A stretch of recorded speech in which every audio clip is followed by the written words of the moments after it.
Welcome back, everyone. And we are in this subchapter going to be putting in walls.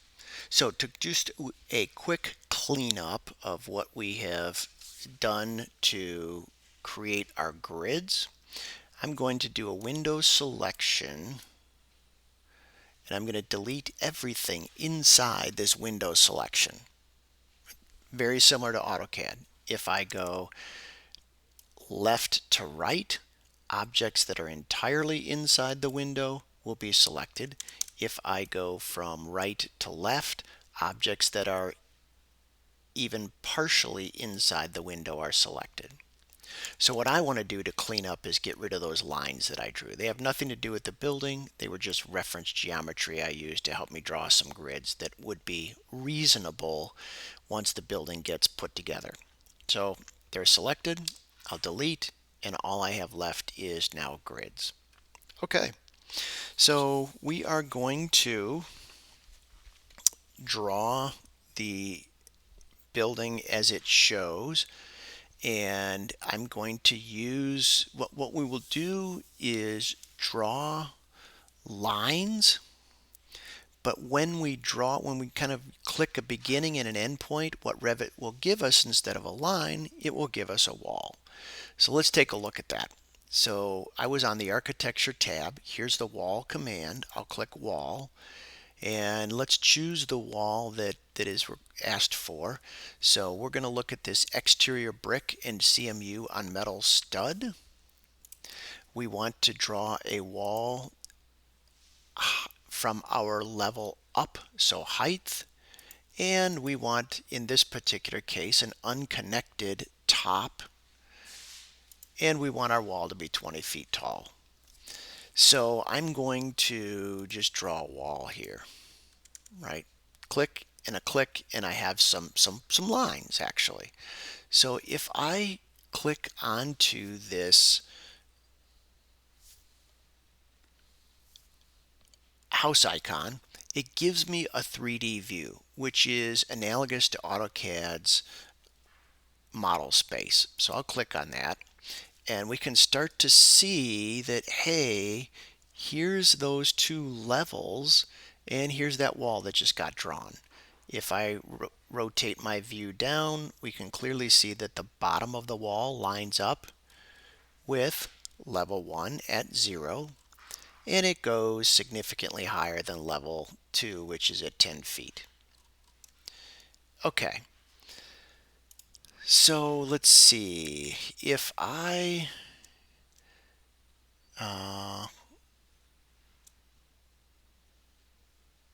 think about how we want to draw these walls, I'm going to click delete right here and head back to the site plan. Here's our site plan. So this is when I'm on my site plan, there's nothing wrong with me modeling some walls here, but I want to begin to use the views that Revit has already provided for me. So if I want to draw a wall that has a base on level 1, then I really want to be looking at level 1. So let's do that. Let's look at level 1 and see what we have. Notice, right, the bubbles seem to have gotten smaller. I don't see that origin anymore. The site view is a very specific view, and we'll cover some of the reasons that it's unique later on.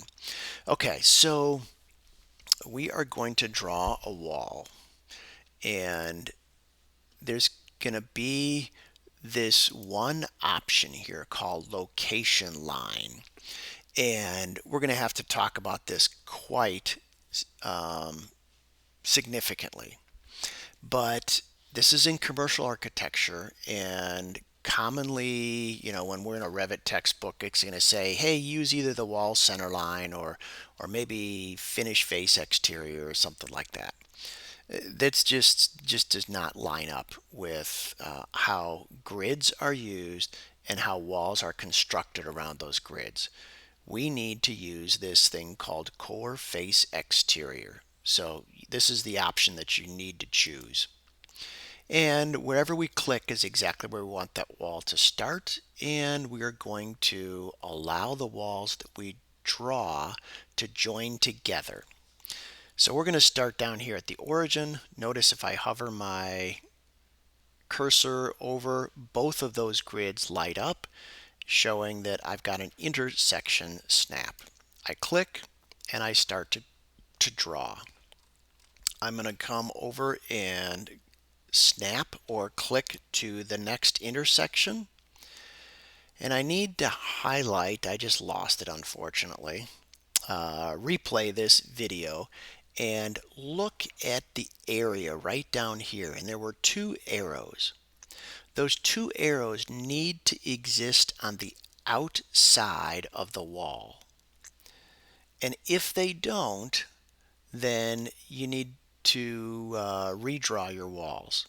Okay, so I'm just gonna keep going, right? I just come up here and I'm gonna click on grid 4, which is the top of the building. And now you can see on the left, you see those double arrows. And then I'm going to navigate over to the right and close my rectangle. Okay, so I'm just going to select this last wall that I drew. And I'm going to click on these double arrows so that we can see what that does either for us or to us. There we go. And let's go look at this in the 3D model space. And I have two options here, right? I can click on the house icon, or in my project browser, I can expand 3D views and double click on 3D. And here is what I've drawn. Right, I rotate around and we can see that I've got a rectangle, and the rectangle building goes significantly higher than 10 feet. Okay, so what I'm looking at, we have CMU. It's concrete masonry unit. And above that, I have brick. And if we were to look inside, we would see metal studs. So that's kind of the description. And this is that fourth wall. And notice the fourth wall is blank. Well, if I rotate back around, the outside of the wall is on the inside of the building.